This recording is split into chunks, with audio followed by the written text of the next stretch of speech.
kaliwat ka ng relief operations ang ikinasa ng mga senador para sa mga nasalanta ng mga bagyo at habagat.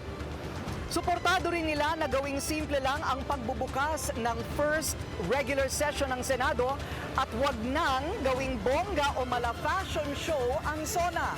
Yan ang agenda report ni Dexter Ganibe.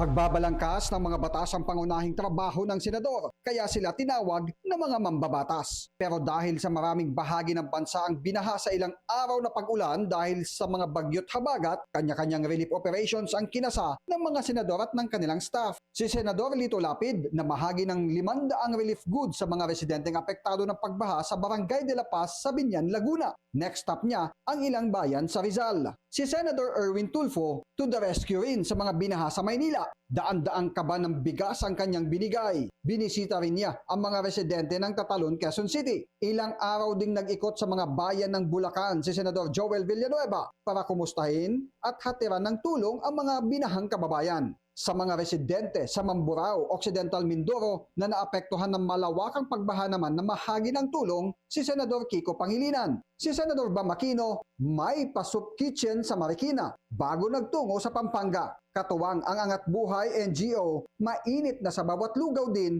ang pinamigay sa Caloocan, Bulacan, Manila at ilang bahagi ng Rizal. Si Senador Win Gatchalian, binisita rin ang mga kababayan sa Valenzuela, habang si Senador Bongo naghatid ng tulong sa Bulacan, Zambales at ilang lugar sa Central Luzon na naapektuhan ng bagyong Emong. Nakiramay din siya sa pamilya ni Cristina Padora, ang barangay health worker sa Mekawayan, Bulacan na nasawi habang ginagampanan ng tungkulin sa kasagsagan ng baha. Todo ang pag-iikot ng mga senador para maghatid ng tulong dahil sa Lunes, umpisa na ng first regular session ng Senado. Dahil sa maraming Pinoy ang bumabangon mula sa dagok ng kalamidad, nagdesisyon si SP Cheese Escudero na wala munang red carpet sa opening ng session sa Lunes. Bagay na sinang-ayunan ni Senador Mig Zubiri at sa halip ay isa-isipan niya ang kapakanan ng maraming kababayan na naglakad at sumuong sa baha. Nanindigan din sina Senators JV Ejercito at Loren Legarda na hindi pagarbuhan ng damit ang SONA dahil hindi naman ito fashion show. Sabi ni Legarda,